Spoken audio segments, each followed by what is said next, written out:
इस मोर्चे नूं सरकारां वल्लों संगत नूं जिहड़ा संगत रूपी मोर्चा चल रहा तां 3 महीने का समा इत्थे समा बंद किया गया सी 3 महीने का। उस 3 महीने के समय दे विच सरकार ने गल कही सी कि इनू 3 महीनों के विच जिहड़ा पूरे केस नूं खत्म कर देंगे, पूरे केस के मास्टरमाइंड आ दोषी आ उन्होंने जेलों च बंद कर देंगे। पर हुंदा की है, होया की है, 3 महीनों बाद आके फिर उही वकीलों का पैनल जां जिहड़े बंदे समा लैण आए सी वो आके होर समय की मंग करते आ ते संगतां वल्लों वो समा भी दिता जाता। जे वो 10 दिन के समय की मंग करते आ तां 15 दिन का समा जिहड़ा संगत वल्लों इत्थे उन्हां लोकां नूं जां सरकार नूं दे दिता जाता है। तां कल 24 जुलाई दिन एतवार नूं सरकार नूं दिते होए उपरले 15 दिन भी पूरे हो रहे आ ते मैं कहना चाहना कि सरकार वल्लों रत्ती भर भी दोषियों के उत्ते कार्रवाई नहीं की गई।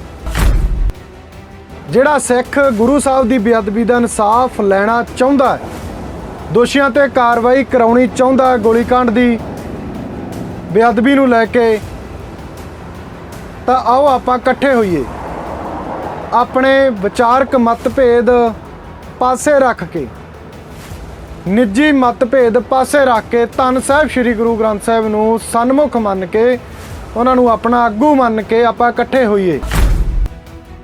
साडे एके दी लोड़ है, सानूं इकट्ठे होण दी लोड़ है, आपां इकट्ठे होईए। कल नूं सरकार दे नुमाइंदे आ रहे हैं ते साडे सवाल जवाब सरकार नूं होणे जरूरी है। कल दा एक बयान आया जथेदार दा कि जिहड़ी SGPC दी तो प्रधान तो दिल्ली दा तख्त हिलदा हुंदा सी वो अज सानू टाइम नहीं दे रहे। सो सिंह साहब जी, तख्त हिलाउण वाले जथेदार होर सी, तुसीं लेलड़ियां कड्ढण वाले हो। आगूआं नूं बेनती करदा कि संगत च कोई कमी नहीं, सिख पंथ च कोई कमी नहीं, पंजाब दे लोकां च कोई कमी नहीं। तुसीं आवाज़ मारो आ जांदे आ, वो सड़कां भी बंद कर दिंदे आ, वो सरकार दा जीना भी हराम कर दिंदे आ, वो सरकार दा तख्ता भी पलट दिंदे आ।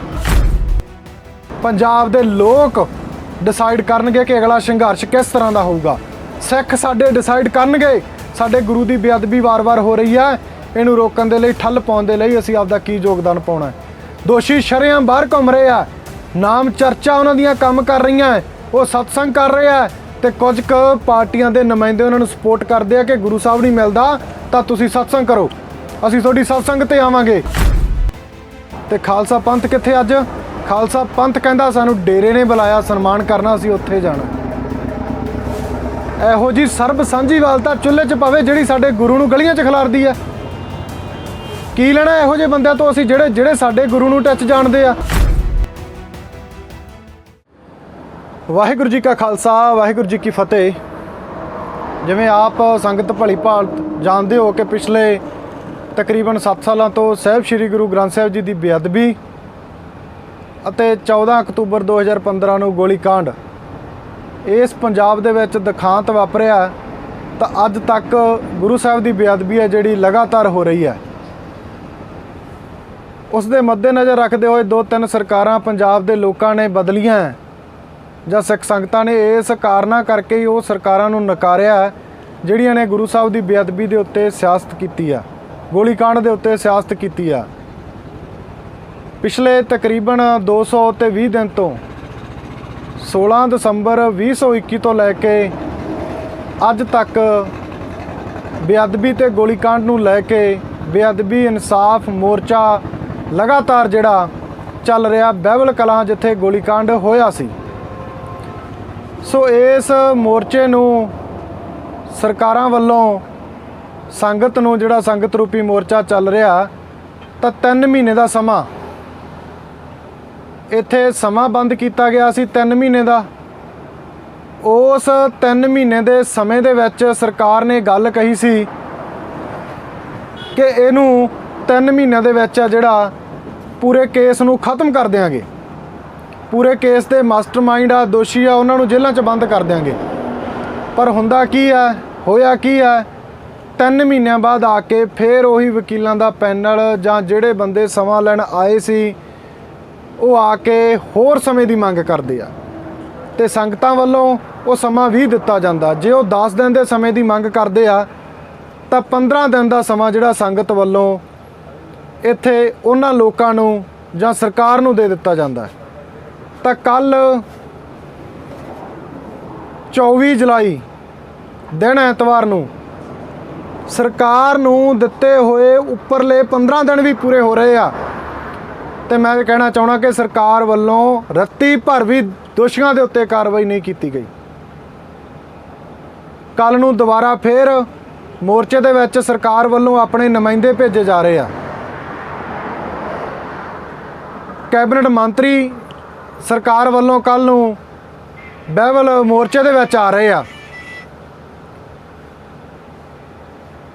ਆਓ ਆਪਾਂ ਸੁਹਿਰਦ ਜਥੇਬੰਦੀਆਂ ਜਿਹੜੀਆਂ ਗੁਰੂ ਸਾਹਿਬ ਦੀ ਬੇਅਦਬੀ ਦਾ ਇਨਸਾਫ ਲੈਣਾ ਚਾਹੁੰਦੀਆਂ, ਜਿਹੜਾ ਸਿੱਖ ਗੁਰੂ ਸਾਹਿਬ ਦੀ ਬੇਅਦਬੀ ਦਾ ਇਨਸਾਫ ਲੈਣਾ ਚਾਹੁੰਦਾ, ਦੋਸ਼ੀਆਂ ਤੇ ਕਾਰਵਾਈ ਕਰਾਉਣੀ ਚਾਹੁੰਦਾ, ਗੋਲੀकांड ਦੀ ਬੇਅਦਬੀ ਨੂੰ ਲੈ ਕੇ, ਤਾਂ ਆਓ ਆਪਾਂ ਇਕੱਠੇ ਹੋਈਏ। ਆਪਣੇ ਵਿਚਾਰਕ ਮਤਭੇਦ ਪਾਸੇ ਰੱਖ ਕੇ, ਨਿੱਜੀ ਮਤਭੇਦ ਪਾਸੇ ਰੱਖ ਕੇ ਧੰਨ ਸਾਹਿਬ ਸ੍ਰੀ ਗੁਰੂ ਗ੍ਰੰਥ ਸਾਹਿਬ ਨੂੰ ਸਨਮੁਖ ਮੰਨ ਕੇ, ਉਹਨਾਂ ਨੂੰ ਆਪਣਾ ਆਗੂ ਮੰਨ ਕੇ ਆਪਾਂ ਇਕੱਠੇ ਹੋਈਏ। ਆਪਾਂ ਸਾਰਿਆਂ ਨੂੰ ਪਤਾ ਕਿ ਪਿਛਲੇ 7 ਸਾਲਾਂ ਤੋਂ ਸਰਕਾਰਾਂ ਇਸ ਮੁੱਦੇ ਦੇ ਉੱਤੇ ਰਾਜਨੀਤੀ ਕਰਦੀਆਂ ਆ ਰਹੀਆਂ, ਤਾਂ ਸਰਕਾਰਾਂ ਨੇ ਸਾਨੂੰ ਅੱਜ ਤੱਕ ਕੋਈ ਨਿਆਂ ਨਹੀਂ ਦਿੱਤਾ। ਉਹਦਾ ਸਭ ਤੋਂ ਵੱਡਾ ਕਾਰਨ ਹੈ ਕਿ ਸਾਡਾ ਏਕਾ ਨਹੀਂ ਹੈ। ਅਸੀਂ ਆਪ ਇੱਕ ਦੂਜੇ ਦੀਆਂ ਲੱਤਾਂ ਖਿੱਚਣ ਤੇ ਲੱਗੇ ਹੋਏ ਹਾਂ, ਸਾਡਾ ਏਕਾ ਬਰਕਰਾਰ ਨਹੀਂ ਹੈ। ਸਾਡੇ ਏਕੇ ਦੀ ਲੋੜ ਹੈ, ਸਾਨੂੰ ਇਕੱਠੇ ਹੋਣ ਦੀ ਲੋੜ ਹੈ। ਆਪਾਂ ਇਕੱਠੇ ਹੋਈਏ। ਕੱਲ ਨੂੰ ਸਰਕਾਰ ਦੇ ਨੁਮਾਇੰਦੇ ਆ ਰਹੇ ਆ ਤੇ ਸਾਡੇ ਸਵਾਲ ਜਵਾਬ ਸਰਕਾਰ ਨੂੰ ਹੋਣੇ ਜ਼ਰੂਰੀ ਹੈ, ਨਾ ਕਿ ਸਾਡੇ ਆਪਸ ਵਿੱਚ ਉਲਝਣਾ। ਸੋ ਮੈਂ ਆਪ ਸੰਗਤਾਂ ਨੂੰ, ਹਰ ਇੱਕ ਜਥੇਬੰਦੀ ਦੇ ਆਗੂ ਨੂੰ ਨਿਮਰਤਾ ਸਹਿਤ ਬੇਨਤੀ ਕਰਦੇ ਹਾਂ ਕਿ ਸੰਗਤ ਰੂਪੀ ਮੋਰਚਾ, ਸੰਗਤ ਦਾ ਮੋਰਚਾ, ਤੇ ਗੱਲ ਪੰਥ ਦੀ ਹੋ ਰਹੀ ਹੈ, ਗੱਲ ਗੁਰੂ ਗ੍ਰੰਥ ਸਾਹਿਬ ਦੀ ਬੇਅਦਬੀ ਦੀ ਹੋ ਰਹੀ ਹੈ, ਤੇ ਆਪਾਂ ਇਕੱਠੇ ਹੋ ਕੇ ਸਰਕਾਰ ਨੂੰ ਮਜਬੂਰ ਕਰੀਏ ਕਿ ਜਿਹੜੇ ਦੋਸ਼ੀ ਹਜੇ ਬਾਹਰ ਆ ਉਹਨਾਂ ਤੇ ਸਖਤ ਤੋਂ ਸਖਤ ਕਾਰਵਾਈਆਂ ਹੋਣ, ਉਹਨਾਂ ਨੂੰ ਗਿਰਫਤ ਦੇ ਵਿੱਚ ਲਿਆ ਜਾਵੇ। ਸੋ ਨਿਮਰਤਾ ਸਹਿਤ ਬੇਨਤੀ ਕਰਦੇ ਹਾਂ ਕਿ ਕੱਲ ਨੂੰ 24 ਤਰੀਕ ਦਿਨ ਐਤਵਾਰ ਨੂੰ ਆਪਾਂ ਇਕੱਠੇ ਹੋਈਏ ਤੇ ਸਰਕਾਰ ਨੂੰ ਸਵਾਲ ਕਰੀਏ। ਦੂਸਰੀ ਗੱਲ ਜਿਹੜੀ ਅੱਜ ਇੱਕ ਪ੍ਰਚਾਰੀ ਜਾ ਰਹੀ ਆ, ਮੈਨੂੰ 2-3 ਦਿਨ ਤੋਂ ਮੇਰੇ ਵੀਰਾਂ ਦੇ ਭਰਾਵਾਂ ਦੇ ਫੋਨ ਆ ਰਹੇ ਆ ਕਿ ਸੁਖਰਾਜ ਇੱਥੋਂ ਮੋਰਚੇ ਤੋਂ ਚਲਾ ਗਿਆ ਜਾਂ ਚਲਾ ਜਾਊਗਾ 24 ਤਰੀਕ ਨੂੰ।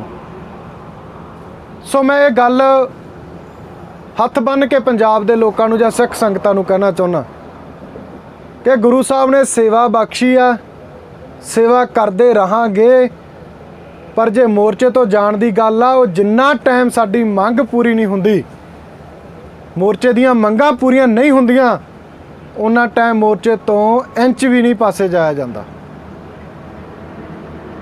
ਕਿਉਂਕਿ ਕੌਮ ਸਮਰੱਥ ਹੈ। ਅੱਗੇ ਮੋਰਚੇ ਤੋਂ ਪਾਸੇ ਜਾ ਕੇ ਕਿਸੇ ਨੇ ਕੀ ਖੱਟਿਆ, ਮੈਨੂੰ ਵੀ ਪਤਾ ਹੈ ਕਿ ਮੋਰਚਾ ਲੱਗਣ ਤੋਂ ਬਾਅਦ ਜੋ ਸਿਚੁਏਸ਼ਨ ਕ੍ਰੀਏਟ ਸਰਕਾਰ ਵੱਲੋਂ ਕੀਤੀ ਜਾਂਦੀ ਹੈ ਜਾਂ ਸਾਡੇ ਵਿਰੋਧੀਆਂ ਵੱਲੋਂ, ਜਿਹੜੇ ਨਿੱਜੀ ਵਿਰੋਧ ਹੁੰਦੇ ਆ, ਨਿੱਜ ਨੂੰ ਰੱਖ ਕੇ ਵਿਰੋਧੀ ਆ, ਉਹਨਾਂ ਵੱਲੋਂ ਕੀਤੀਆਂ ਜਾਂਦੀਆਂ।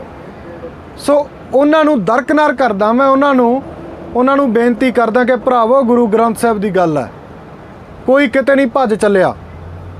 ਮੋਰਚਾ ਚੱਲੂਗਾ, ਉਹਨਾਂ ਟਾਈਮ ਚੱਲੂਗਾ ਜਿੰਨਾ ਟਾਈਮ ਸਰਕਾਰ ਇਹਨਾਂ ਦੋਸ਼ੀਆਂ ਦੇ ਉੱਤੇ ਕਾਰਵਾਈ ਨਹੀਂ ਕਰਦੀ। ਸੋ ਮੈਂ ਇਹਦੇ 'ਚ ਜਥੇਦਾਰਾਂ ਨੂੰ, SGPC, ਕੱਲ ਦਾ ਇੱਕ ਬਿਆਨ ਆਇਆ ਜਥੇਦਾਰ ਦਾ ਕਿ ਜਿਹੜੀ SGPC ਦੀ ਤੋਂ ਪ੍ਰਧਾਨ ਤੋਂ ਦਿੱਲੀ ਦਾ ਤਖਤ ਹਿਲਦਾ ਹੁੰਦਾ ਸੀ, ਉਹ ਅੱਜ ਸਾਨੂੰ ਟਾਈਮ ਨਹੀਂ ਦੇ ਰਹੇ।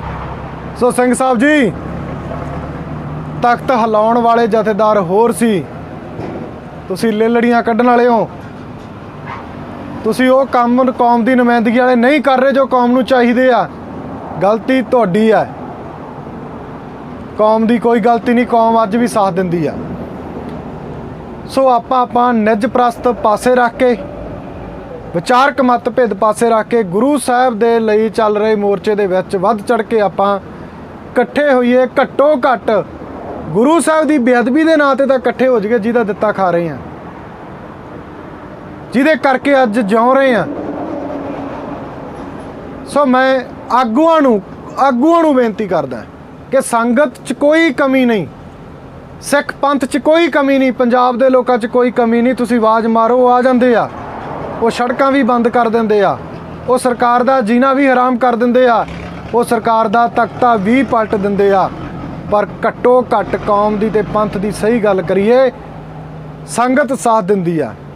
ਸੋ ਜਿੰਨੀਆਂ ਜਥੇਬੰਦੀਆਂ ਦੇ, ਜਿੰਨੀਆਂ ਫੈਡਰੇਸ਼ਨਾਂ ਦੇ, ਜਿੰਨੀਆਂ ਟਕਸਾਲਾਂ ਦੇ ਆਗੂ ਆ, ਨਿਮਰਤਾ ਸਹਿਤ ਬੇਨਤੀ ਕਰਦੇ ਆ ਕਿ ਸਰਕਾਰ ਜੇ ਵਾਰ-ਵਾਰ ਟਾਈਮ ਲੈ ਰਹੀ ਆ ਤਾਂ ਇਹ ਵੀ ਉਹਨਾਂ ਰਾਹਾਂ 'ਤੇ ਚੱਲ ਰਹੀ ਆ। ਪਰ ਇਸ ਵਾਰ ਅਸੀਂ ਇਹ ਕਹਿੰਦੇ ਆ ਕਿ ਟਾਈਮ ਨਹੀਂ ਦਿੱਤਾ ਜਾਊਗਾ। ਕੱਲ੍ਹ ਨੂੰ ਸਰਕਾਰ ਦੀ ਗੱਲ ਸੁਣੀ ਜਾਊ। ਇਹ ਪਹਿਲਾਂ ਵੀ ਸੁਣਨੀ ਸੀ, ਪਹਿਲੇ ਦਿਨ ਵੀ ਇਹ ਸੁਣਨੀ ਸੀ, ਟਾਈਮ ਨਹੀਂ ਦੇਣਾ ਸੀ। ਪਰ ਸਾਡੇ ਹੀ ਵੀਰਾਂ ਵੱਲੋਂ ਮਾਹੌਲ ਕ੍ਰੀਏਟ ਇੱਦਾਂ ਦਾ ਕਰ ਦਿੱਤਾ ਗਿਆ ਕਿ ਉਹਦੇ 'ਚ ਸਰਕਾਰ ਆ ਜਿਹੜੀ, ਜਾਂ ਸਰਕਾਰ ਦੇ ਭੇਜੇ ਹੋਏ ਬੰਦੇ ਜਿਹੜੇ, ਉਹ ਟਾਈਮ ਲੈ ਜਾਂਦੇ ਆ। ਕਿਉਂਕਿ ਉੱਥੇ ਸਿਚੁਏਸ਼ਨ ਹੀ ਇਹ ਕ੍ਰੀਏਟ ਕਰ ਦਿੱਤੀ ਜਾਂਦੀ ਆ ਕਿ ਬੰਦਾ ਸਵਾਲ ਹੀ ਨਾ ਕਰ ਸਕੇ। ਸਾਡਾ ਸਰਕਾਰ ਦੇ ਨਾਲ ਸਵਾਲਾਂ ਦੇ ਲਈ, ਜਵਾਬ ਦੇ ਲਈ ਸਾਨੂੰ ਵੇਟ ਕਰਨੀ ਚਾਹੀਦੀ ਆ। ਅਸੀਂ ਸਰਕਾਰ ਦੇ ਨੁਮਾਇੰਦਿਆਂ ਨੂੰ ਸਵਾਲ ਕਰ ਸਕਦੇ ਹਾਂ, ਉਹਨਾਂ ਤੋਂ ਜਵਾਬ ਲੈ ਸਕਦੇ ਹਾਂ। ਪਰ ਜੇ ਉੱਥੇ ਉਹਨਾਂ ਦੇ ਬੈਠਿਆਂ ਤੋਂ ਆਪਸ ਵਿੱਚ ਇੱਕ ਦੂਜੇ ਨਾਲ ਉਲਝ ਰਹੇ ਹਾਂ ਤਾਂ ਇਹਦਾ ਮਤਲਬ ਅਸੀਂ ਇਨਸਾਫ ਨਹੀਂ ਲੈਣਾ ਚਾਹੁੰਦੇ।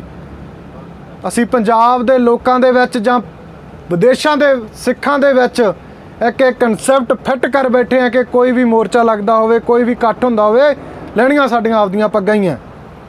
ਸੋ ਇਹਨਾਂ ਚੀਜ਼ਾਂ ਤੋਂ ਗੁਰੇਜ਼ ਕਰੀਏ, ਆਪਾਂ ਰਲ ਮਿਲ ਇਕੱਠੇ ਹੋ ਬੈਠੀਏ, ਸਰਕਾਰ ਨੂੰ ਮੁੱਢ ਤੋਂ ਨਕਾਰੀਏ। ਮੈਂ ਫਿਰ ਕਹਿਣਾ ਕਿ ਸਰਕਾਰ ਨੂੰ ਟਾਈਮ ਨਹੀਂ, ਸਰਕਾਰ ਨੇ 10 ਦਿਨ ਮੰਗੇ ਸੀ, 15 ਦਿਨਾਂ ਦਾ ਸਮਾਂ ਦੇ ਦਿੱਤਾ। ਪਰ ਹੁਣ ਪੰਜਾਬ ਦੇ ਲੋਕ ਡਿਸਾਈਡ ਕਰਨਗੇ ਕਿ ਅਗਲਾ ਸੰਘਰਸ਼ ਕਿਸ ਤਰ੍ਹਾਂ ਦਾ ਹੋਊਗਾ। ਸਿੱਖ ਸਾਡੇ ਡਿਸਾਈਡ ਕਰਨਗੇ। ਸਾਡੇ ਗੁਰੂ ਦੀ ਬੇਅਦਬੀ ਵਾਰ-ਵਾਰ ਹੋ ਰਹੀ ਹੈ, ਇਹਨੂੰ ਰੋਕਣ ਦੇ ਲਈ, ਠੱਲ ਪਾਉਣ ਦੇ ਲਈ ਅਸੀਂ ਆਪਦਾ ਕੀ ਯੋਗਦਾਨ ਪਾਉਣਾ। ਦੋਸ਼ੀ ਸ਼ਰੇਆਮ ਬਾਹਰ ਘੁੰਮ ਰਹੇ ਆ, ਨਾਮ ਚਰਚਾ ਉਹਨਾਂ ਦੀਆਂ ਕੰਮ ਕਰ ਰਹੀਆਂ, ਉਹ ਸਤਸੰਗ ਕਰ ਰਹੇ ਆ, ਤੇ ਕੁਝ ਕੁ ਪਾਰਟੀਆਂ ਦੇ ਨੁਮਾਇੰਦੇ ਉਹਨਾਂ ਨੂੰ ਸਪੋਰਟ ਕਰਦੇ ਆ ਕਿ ਗੁਰੂ ਸਾਹਿਬ ਨਹੀਂ ਮਿਲਦਾ ਤਾਂ ਤੁਸੀਂ ਸਤਸੰਗ ਕਰੋ, ਅਸੀਂ ਤੁਹਾਡੀ ਸਤਸੰਗ 'ਤੇ ਆਵਾਂਗੇ। ਉਹ ਅਸੀਂ ਉਹ ਅਕਾਲੀ ਦਲ ਦੇ ਵਾਰਸ ਹਾਂ ਜਿਹੜਾ 1919 ਦੇ ਵਿੱਚ ਅਕਾਲੀ ਫੂਲਾ ਸਿੰਘ ਹੋਣਾ, ਜਥੇਦਾਰ ਹੋਣਾ ਨੇ ਜਿਹੜਾ ਅਕਾਲੀ ਦਲ ਬਣਾਇਆ ਸੀ, ਅਸੀਂ ਉਸ ਅਕਾਲੀ ਦੇ ਦਲ ਦੇ ਵਾਰਸ ਹੋ ਗਏ ਹਾਂ। ਸਾਡੇ ਅਕਾਲੀ ਦਲ ਦੇ ਵਿੱਚ ਸਿਰ ਲੱਗੇ ਆ, ਉਹ ਅਕਾਲੀ ਦਲ ਹੈ, ਅਸੀਂ ਉਹ ਅਕਾਲੀ ਆ। ਪਰ ਅੱਜ ਦੇ ਕੀ ਕਹਿੰਦੇ ਆ ਕਿ ਤੁਸੀਂ ਨਾਮ ਚਰਚਾ ਕਰਾਓ, ਅਸੀਂ ਤੁਹਾਡੇ ਆਵਾਂਗੇ। ਸ਼ਰੇਆਮ ਇਹ ਸਿਸਟਮ ਦੀ ਕੋਰਟ ਨੇ ਉਹਨੂੰ ਦੋਸ਼ੀ ਬਣਾ ਦਿੱਤਾ ਤੇ ਫਿਰ ਵੀ ਉਹਦੀ ਨਾਮ ਚਰਚਾ ਦੇ ਮਗਰ ਇਕੱਠ ਕਰ ਰਹੇ ਆ। ਭੁੱਲੇ ਭਟਕੇ ਪਿੰਡਾਂ ਦੇ ਵੀਰੋ, ਜੇ ਤੁਸੀਂ ਵਾਕਈ ਗੁਰੂ ਸਾਹਿਬ ਦੀ ਕੁਰਬਾਨੀ ਨੂੰ ਸਮਝਦੇ ਆ ਕਿ ਤੁਸੀਂ ਚਾਹੁੰਦੇ ਹੋ ਤਾਂ ਇਹਨਾਂ ਡੇਰਿਆਂ ਦਾ ਖਹਿੜਾ ਛੱਡੋ। ਸਾਨੂੰ ਗੁਰੂ ਘਰਾਂ ਦੇ ਵਿੱਚ ਜਾ ਕੇ ਜਿਹੜੇ ਆਪਣੇ ਆ ਅਰਦਾਸ ਬੇਨਤੀ ਕਰਨੀ ਚਾਹੀਦੀ ਆ। ਉਸ ਗੁਰੂ ਦੇ ਲੜ ਲੱਗਣਾ ਚਾਹੀਦਾ ਜਿਹਨੇ ਆਪਾ ਵਾਰ ਕੇ ਸਾਨੂੰ ਬਚਾਇਆ। ਉਹਨੂੰ ਵੀ ਵਜ਼ੀਰੀਆਂ ਮਿਲਦੀਆਂ ਸੀ, ਉਹਨਾਂ ਨੂੰ ਵੀ ਸ਼ੌਹਰਤਾਂ ਮਿਲਦੀਆਂ ਸੀ, ਪਰ ਉਹਨਾਂ ਨੇ ਆਪਣਾ ਬੰਦ ਕਟਵਾਤਾ, ਸੀਸ ਲਵਾ ਦਿੱਤੇ ਆ। ਇਹ ਨਹੀਂ ਮੰਨੀ, ਧਰਮ ਨਹੀਂ ਬਦਲਿਆ। ਕਾਹਦੇ ਲਈ? ਕਿ ਸਾਡਾ ਖਾਲਸਾ ਪੰਥ ਜਿਉਂਦਾ। ਤੇ ਖਾਲਸਾ ਪੰਥ ਕਿੱਥੇ ਅੱਜ? ਖਾਲਸਾ ਪੰਥ ਕਹਿੰਦਾ ਸਾਨੂੰ ਡੇਰੇ ਨੇ ਬੁਲਾਇਆ, ਸਨਮਾਨ ਕਰਨਾ, ਅਸੀਂ ਉੱਥੇ ਜਾਣਾ। ਇਹੋ ਜੀ ਸਰਬ ਸਾਂਝੀਵਾਲਤਾ ਚੁੱਲ੍ਹੇ 'ਚ ਪਵੇ ਜਿਹੜੀ ਸਾਡੇ ਗੁਰੂ ਨੂੰ ਗਲੀਆਂ 'ਚ ਖਿਲਾਰਦੀ ਆ। ਕੀ ਲੈਣਾ ਇਹੋ ਜਿਹੇ ਬੰਦਿਆਂ ਤੋਂ ਅਸੀਂ ਜਿਹੜੇ ਸਾਡੇ ਗੁਰੂ ਨੂੰ ਟੱਚ ਜਾਣਦੇ ਆ। ਸੋ ਅਸੀਂ ਆਪ ਇਕੱਠੇ ਹੋਈਏ, ਫਿਰ ਜਾ ਕੇ ਜਿਹੜਾ ਬਾਹਰ ਦਾ ਸਿੱਖ ਧਰਮ ਨੂੰ ਢਾਹ ਲਾਉਣ ਵਾਲਾ ਕੰਮ ਚੱਲ ਰਿਹਾ ਉਹਨੂੰ ਰੋਕ ਸਕਾਂਗੇ ਜੇ ਅਸੀਂ ਆਪ ਇਕੱਠੇ ਹਾਂ। ਸੋ ਮੈਂ ਸਾਰੀਆਂ ਸਿੱਖ ਸੰਗਤਾਂ ਨੂੰ ਬੇਨਤੀ ਕਰਦਾ ਕਿ 24 ਤਰੀਕ ਦਿਨ ਐਤਵਾਰ ਨੂੰ ਵੱਧ ਤੋਂ ਵੱਧ ਨੁਮਾਇੰਦਾ ਇਕੱਠ, ਮੈਂ ਕਹੂੰਗਾ ਨੁਮਾਇੰਦਾ, ਕਿਉਂਕਿ ਕੌਮ ਤਾਂ ਪਿੱਛੇ ਹਟਦੀ ਨਹੀਂ ਆ, ਸਿੱਖ ਸੰਗਤਾਂ ਤਾਂ ਜਦੋਂ ਆਵਾਜ਼ ਮਾਰੋਗੇ ਤੁਸੀਂ ਆ ਜਾਣਗੇ। ਇਹ ਵੀ ਸਾਡੇ 'ਚ ਕਿਤੇ ਨਾ ਕਿਤੇ ਇੱਕ ਐਗਜ਼ਾਮਪਲ ਫਿੱਟ ਹੋਈ ਵੀ ਆ ਕਿ ਜੇ ਸਾਡਾ ਆਗੂ ਆਊਗਾ ਤਾਂ ਫਿਰ ਅਸੀਂ ਆਉਣਾ। ਸਾਡਾ ਆਗੂ ਗੁਰੂ ਗ੍ਰੰਥ ਸਾਹਿਬ ਹੈ, ਸਾਡਾ ਆਗੂ ਗੁਰੂ ਗੋਬਿੰਦ ਸਿੰਘ ਹੈ। ਸਾਡਾ ਜਿਹੜਾ ਨਿਸ਼ਾਨਾ ਇਕੱਠੇ ਹੋਣ ਦਾ ਤੇ ਅਸੀਂ ਸੇਧ ਲੈਂਦੇ ਹਾਂ ਸਾਹਿਬ ਸ਼੍ਰੀ ਅਕਾਲ ਤਖਤ ਸਾਹਿਬ ਤੋਂ, ਤਖਤ ਸ਼੍ਰੀ ਅਕਾਲ ਤਖਤ ਸਾਹਿਬ ਤੋਂ। ਸੋ ਆਓ ਆਪਾਂ ਗੁਰੂ ਦੇ ਸਿਧਾਂਤਾਂ ਤੇ ਚੱਲ ਕੇ ਇਕੱਠੇ ਹੋਈਏ, ਹੋ ਰਹੀ ਬੇਅਦਬੀ ਨੂੰ ਠੱਲ ਪਾਉਣ ਦੇ ਲਈ ਹੋਈਏ, ਪੰਜਾਬ ਦੇ ਵਿੱਚ ਵਾਪਰੇ ਦੁਖਾਂਤ ਨੂੰ ਰੋਕਣ ਦੇ ਲਈ, ਤੇ 7 ਸਾਲਾਂ ਤੋਂ ਲਗਾਤਾਰ ਜਿਹੜੇ ਸਿੰਘ ਸ਼ਹੀਦ ਕੀਤੇ ਆ ਤੇ ਗੋਲੀकांड ਹੋਇਆ, ਗੁਰੂ ਸਾਹਿਬ ਦੀ ਬੇਅਦਬੀ ਹੋ ਰਹੀ ਆ, ਉਹਨੂੰ ਰੋਕਣ ਦੇ ਲਈ ਆਪਾਂ 24 ਤਰੀਕ ਦਿਨ ਐਤਵਾਰ 24 ਜੁਲਾਈ ਦਿਨ ਐਤਵਾਰ ਆਪਾਂ ਇਕੱਠੇ ਹੋਈਏ, ਜਿਹੜੇ ਕੈਬਨਿਟ ਮੰਤਰੀ ਜਾਂ ਜਿਹੜੀ ਟੀਮ ਆ ਰਹੀ ਹੈ ਉਹਨੂੰ ਸਵਾਲ ਜਵਾਬ ਕਰੀਏ ਤੇ ਸਰਕਾਰ ਨੂੰ ਦਸੀਏ ਕਿ ਸਿੱਖ ਪੰਥ ਅੱਜ ਵੀ ਇਕੱਠਾ ਹੈ, ਅੱਜ ਵੀ ਇਕਮੁੱਠ ਹੈ ਸਾਡੇ ਗੁਰੂ ਦੀ ਬੇਅਦਬੀ ਤੇ ਰਾਜਨੀਤੀ ਕਰਨ ਵਾਲਿਆਂ ਦਾ। ਜਿਹੜਾ ਹਸ਼ਰ ਪਿਛਲੀਆਂ ਸਰਕਾਰਾਂ ਦਾ ਹੋਇਆ ਤੁਹਾਡਾ ਵੀ ਹੋਊਗਾ। ਸੋ ਇੰਨੀਆਂ ਕੁ ਬੇਨਤੀਆਂ ਕਰਦਾ ਮੈਂ ਸਾਰੀਆਂ ਸੰਗਤਾਂ ਨੂੰ, ਇਹੋ ਹੀ ਅਪੀਲ ਕਰਦਾ ਕਿ ਆਪਾਂ ਇਕੱਠੇ ਹੋ ਕੇ ਗੁਰੂ ਦੇ ਲਈ ਆਪਣਾ ਸੰਘਰਸ਼ ਨੂੰ ਅੱਗੇ ਤੋਰੀਏ। ਮੋਰਚਾ ਨਿਰੰਤਰ ਚੱਲ ਰਿਹਾ ਤੇ ਚੱਲੂਗਾ ਉਹਨਾਂ ਟਾਈਮ ਜਿੰਨਾ ਟਾਈਮ ਇਹਨਾਂ ਦੋਸ਼ੀਆਂ ਤੇ ਗੋਲੀकांड ਦੇ ਜ਼ਿੰਮੇਵਾਰ ਦੋਸ਼ੀਆਂ ਤੇ ਕਾਰਵਾਈ ਨਹੀਂ ਹੁੰਦੀ, ਉਹਨਾਂ ਟਾਈਮ ਮੋਰਚਾ ਨਿਰੰਤਰ ਜਾਰੀ ਰਹੂਗਾ। ਗੁਰੂ ਸਾਹਿਬ ਨੇ ਜਿੰਨਾ ਟਾਈਮ ਸਵਾਸ ਬਖਸ਼ਿਆ ਮੋਰਚੇ 'ਚ ਰਹਾਂਗੇ, ਗੁਰੂ ਸਾਹਿਬ ਨੇ ਸਵਾਸ ਨਾ ਬਖਸ਼ੇ ਤਾਂ ਇੱਥੋਂ ਜਾ ਸਕਦੇ ਹਾਂ, ਪਰ ਇਹਨਾਂ ਮੰਗਾਂ ਨੂੰ ਛੱਡ ਕੇ ਕਿਤੇ ਆਸੇ-ਪਾਸੇ ਨਹੀਂ ਜਾਇਆ ਜਾਊਗਾ। ਵਾਹਿਗੁਰੂ ਜੀ ਕਾ ਖਾਲਸਾ, ਵਾਹਿਗੁਰੂ ਜੀ ਕੀ ਫਤਿਹ।